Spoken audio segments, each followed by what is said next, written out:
Selamat pagi, siang, sore, malam Pak Renza.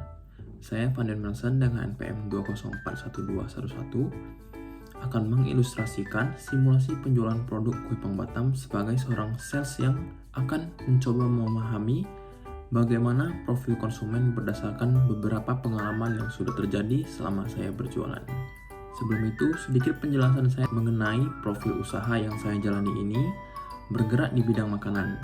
Kue Pang Batam sendiri memiliki core produk yaitu kue lapis dan sekarang sudah ada menu baru yaitu murmur cake. Secara umum market dari kue Pang Batam tidak tersebar luas di kalangan anak muda karena bisa dilihat kue lapis, legit, dan murmur cake itu sering dikonsumsinya oleh orang-orang yang lebih dewasa dan sudah berumur, atau bisa dikatakan generasi milenial sampai dengan generasi Y. Untuk usaha kue Pang sendiri masih berjalan secara online dan belum memiliki toko fisik atau offline store saat ini. Jadi pada kesempatan ini saya akan berbagi pengalaman saya dalam melakukan selling dengan pelanggan kue Pang Batam. Sebagian besar penjualan saya datang dari sosial media, Instagram, yang dimana saya dengan mudah melihat sedikit profil konsumen, seperti gaya hidupnya, perkiraan umurnya, gendernya. Namun semua itu bisa didapatkan kalau mereka memposting hal tersebut di Instagram feed ataupun highlight story mereka.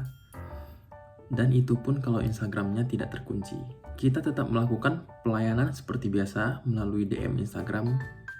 Jadi mari kita lihat simulasinya. Yang pertama, saya akan melakukan upaya untuk menawarkan produk saya seperti membuat iklan dan memposting produk saya di Instagram Story.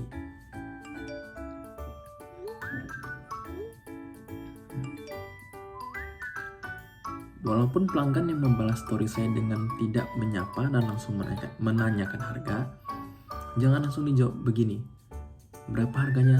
210.000, selesai. Jika percakapan yang terjadi seperti ini, kemungkinan terjadinya closing penjualan atau dealing itu sangat kecil. Bahkan tidak ada, kecuali pelanggan kita sangat membutuhkan produk kita dan hanya kita satu-satunya orang yang menjual kue lapis. Dan kita asumsikan kalau calon pelanggan saya kali ini merupakan seorang ibu rumah tangga dengan kisaran umur 35 ke atas. Mengapa saya memilih menggunakan kata sis daripada pakai kata kakak atau tante misalnya? Padahal jelas saya lebih muda daripada mereka. Menurut saya pemilihan kata sis lebih mendekatkan antara penjual dan pembeli. Kemudian kata sis ini bisa menimbulkan rasa kesetaraan, jadi bisa saja pelanggan saya merasa sedang berkomunikasi dengan penjual yang setara secara umur.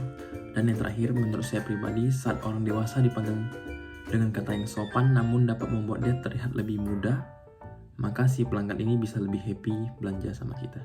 Ini merupakan contoh masalah pertama yang harus kita carikan solusinya untuk calon pelanggan kita. Dia bertanya, rasa apa bestseller? Tentu selera setiap orang berbeda-beda dong. Kalau saya sendiri, atau hitungannya anak muda pasti suka dengan yang varian rasa choco chip ataupun keju. Jadi apakah saya langsung saja merekomendasikan rasa original ataupun untuk pelanggan yang saya ini? Tapi kalau dia beli untuk anak-anaknya, apakah anaknya cocok dengan rasa original dan prune? Jadi apa saya tanya aja ke pelanggan ini, sis yang makan siapa? Sis atau anaknya? Jadi jadinya pelanggan saya merasa kok kepo ya penjual ini. Siapa yang makan aja dia pengen tahu. Jadi sebagai penjual saya harus gimana? Di sini saya bukan sekedar menjawab, oh bestseller kita ada prune sis. Kalau saya cuma menjawab satu kalimat itu, yang akan terjadi adalah masalah baru akan muncul. Dia jadi bimbang, jadi ragu, dan bisa saja memerlukan waktu berpikir hingga rasa ingin membelinya sudah hilang. Jadi untuk menyelesaikan masalah ini, saya tetap memberikan jawaban dari pertanyaan utamanya. Kemudian, saya tambahkan dengan solusi berupa dua pilihan yang bersifat fleksibel. Kalau pelanggan saya mau yang dua rasa, contohnya keju mix prune, harganya 250.000. Kalau mau harga prune mix original, harganya 230.000.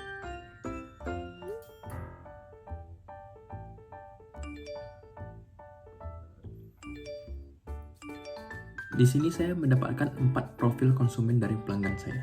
Yang pertama, pola pembelian. Oh, karena varian rasa di produk saya ini banyak, jadi dia memilih untuk mencoba semua rasa. Yang kedua, ada kepentingan konsumen. Dia memilih banyak varian rasa karena akan melakukan acara. Yang ketiga, pola pembelian. Alasan dibalik keputusan pembelian ini bisa sedikit menunjukkan bagaimana kebiasaan atau rutinitas pembeli ini. Dan yang terakhir adalah gaya hidup. Pelanggan saya merequest agar saya mengurangi gulanya. Berarti dapat disimpulkan bahwa dia kurang suka dengan makanan manis, tapi masih suka dengan kue-kuean.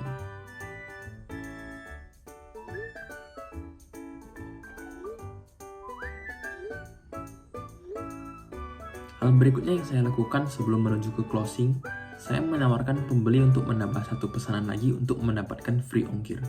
Tapi kenapa yang saya tawarkan bukan kue lapis lagi? Karena setelah melihat profil konsumen yang muncul, si sister ini kurang suka dengan manis. Jadi sangat cocok jika saya tawarkan kue marmer yang rasanya cukup unik. Terdiri dari 3 rasa dalam satu kuenya, yaitu ada coklat, original, dan kopi. Dari adanya rasa coklat dan kopi ini membuat rasa manis lebih tersamarkan lagi, jadi nggak gitu manis.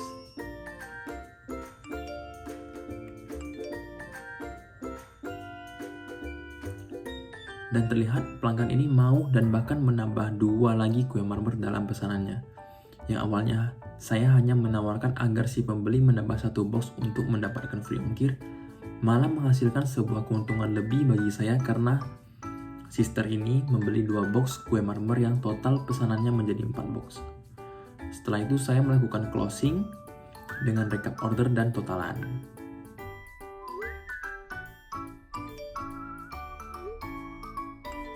Setelah closing, kita jangan langsung mengabaikan dia begitu saja. Oke sih Stefan, Anda sudah masuk, makasih. Kalimat ini terkesan cuek dan tidak ramah. Setelah closing, kita tetap harus menunjukkan bentuk tanggung jawab kita sampai dengan produk itu akan diterima oleh si pelanggan.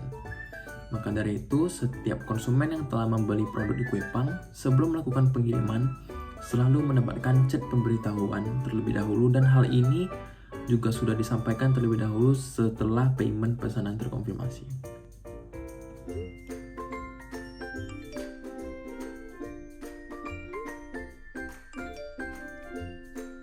Jangan lupa selalu memberi kesan yang baik setelah pelanggan kita menerima pesanannya, supaya kemungkinan berlangganan atau retensi pelanggan dapat terjadi. Berikut simulasi singkat mengenai penjualan produk Kuepang Batam. Saya Fadil Nelson. Akhir video saya ucapkan terima kasih. Jangan lupa cek Instagram Kuepang Batam.